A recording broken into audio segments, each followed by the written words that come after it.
Hey, what's up, everybody? So, as you see, I have the, not twins, but a couple ARs here. And this video is mostly going to be two videos kind of detailing how I ended up settling with the Zero Delta here. But overall, I did want to speak on one of the sort of I guess, sheets that I use, or train of thought, let's put it that way, for choosing. I'll go into another video detailing of even how I first ended up choosing the CMMG years ago, and kind of tell a story of how my journey has changed between what I would want out of an AR and two completely different setups. And in my mind, two completely different purposes as well. But like I said, I'll get more into that detail later of how I kind of, in a long-winded way, ended up with each one in over the time period, let's say, of 3 years. Cool. So I wanted to introduce this sheet that I have here from She Equips Herself. So this is called the Mac System. This is something that you could download a PDF from when you sign up for their email newsletter. And at least I had to follow a link to get towards it from one of, I believe, Stavula's staff. One of her videos that she did, or I believe actually Mac, her husband, did the video. And I'll basically put a link to the video. There's a link in that video to get toward where you could download the sheet after you give your email, if you want to. But just want to introduce at least the system here. I don't think that she'll have too much of a problem with that, but you could actually find this yourself, again, through that link that I'll end up posting when I get done with this video. But I'll go ahead and read through it just in case if I didn't pause long enough for the system to be seen. So it's called the Mac System, Mathematically Appropriate Carry. And this is pertaining to your firearm. And you could go through the philosophy of use, main concerns. Your firearm sheet will go through a research and a live fire phase. And it just runs the gambit of scoring 1 through 3 on important categories to you. Categories include cost, size, weight, capacity, aftermarket availability, training and experience, compatibility with fellow carriers, caliber, natural point of aim, sights, access to controls, and then on your live fire, accuracy, trigger, particularly the reset, hand loading, one-hand operation, reliability, recoil, and there's a category for additional areas of concern, and then you will do your final totals. Now, that being said, the research I believe will probably end up for someone that is kind of like house shopping or remote shopping, and then the live fire will be when you actually get to the range.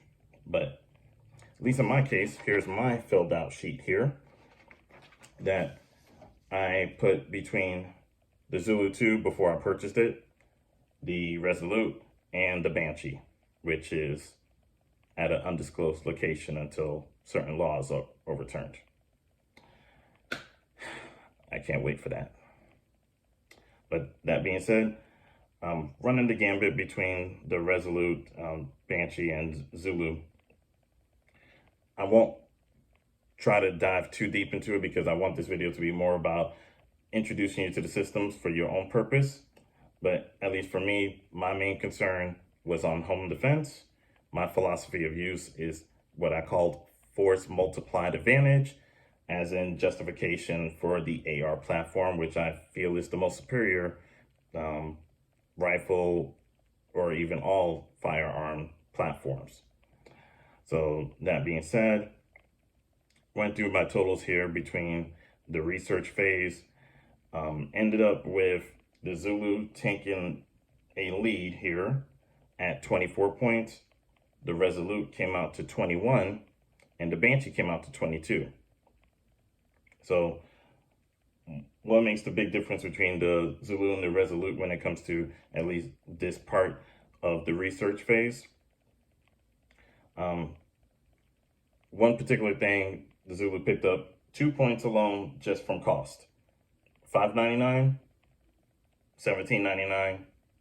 Even though this came with a red dot, it didn't come accessorized, so that's just it. So this thing was a third of the cost. That's how it wins, at least on that front. And then the other thing that it took a win on, but that might be a caveat when it came to access of controls, because this is supposed to have an ambi safety, which is supposed to be not something that's like crucial to me, but supposed to be there, not in this application. Sent the email to the company. That may be taken care of at a later time, depending on their response. So I actually probably should knock that down to, I mean, it won't affect the overall scores, but in light of that, let's go ahead and we'll knock that down to a 23. To a 2. So that score will end up being 23, 21, and the Banshee at 22. So there you go.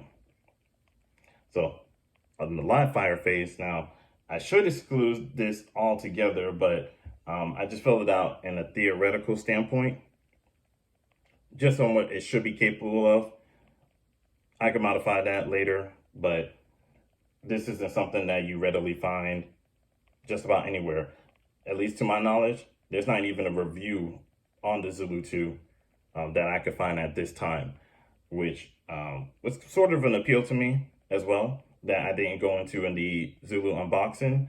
But one of the main reasons I did want to try it out was that it effectively has no history behind it. So I wanted a sort of project, if you will. Since I already have an AR, I don't mind something that is kind of brand new to the market in a way. So that works for me. So that being said, on a theoretical standpoint, pretty much what happened was that these two actually scored total points of 19 and the Banshee at 16, both of which the Banshee is at 9mm. That's what negated its points for the most part, just because the inherent accuracy that comes to the 223 5.56 rifle, I mean, just the caliber alone offset that. And there was other touching points, let's say, on the grip in itself was probably a little bit of a difference there. And the only slight knock I have to give to the Banshee was, at least in the first 6 months, there were some reliability concerns as far as failure to eject, failure to feeds. I had those happening in the first 6 months until I cleaned it all, like, because I kind of took it out the box, try to do out the box, let's see if it's gonna work. But even after lubing it, I was still having those issues throughout 6 months. And then I kind of took it all apart, dried it all up, and then started using, what was the lubricant? Excuse me, just the brain slow. But I got a different lubricant, something that was like, after my research, it was like, well, this doesn't work, you know, it's a part related problem. And I was like, okay, well, I'll give it a shot because, you know, I got nothing else to lose. So I bought it and ran like a top after that. Long story short, no issues after that for at least, now it's been 2 years. So, but had to knock off the point just because of that beginning experience with the Banshee. And that lubricant still hasn't hit me yet. Actually, might just get up and grab it if I can't. Well, maybe I could look it up real quick, actually. One of the many perks of having two phones. This is not my calling phone. Just my previous phone before I got the iPhone from where I'm recording on right now. Slip 2000, I just remembered before I even started typing. Yule maybe might be how it starts, but Slip 2000 is the model name. That's what I used to make the Banshee work, and highly recommend it. So again, that total between the live fire theoretical for the Zulu 2, 19 on both, 16 for the Banshee. My grand total will now be adjusted for the Zulu at 42, the Resolute at 39, Banshee at 38. Which was before when I did this for the first time, I had it between the Resolute, the Banshee, and the Sestava. Excuse me. And going through this scoring system, it just made sense of how the AR platform is so user-friendly. So again, it's not like this is a major dunk on my Resolute. I still love it. It's still always going to be my main squeeze, so to speak. But the value proposition that comes from everything that is stock on the Zulu 2 makes it more suited toward home defense that I feel, whereas where I feel more comfortable with the way that the Resolute is set up now is for longer distance shooting. That's the role I'm focusing on the Resolute at this point from the way I have it set, but this is, I mean, if we're gonna use some kind of pseudo-military designation, not that I'm military, not claiming to be, nor have been, do admire it. But if this was gonna be my dedicated marksman rifle on the Resolute, this would be my general, maybe even consider it recce.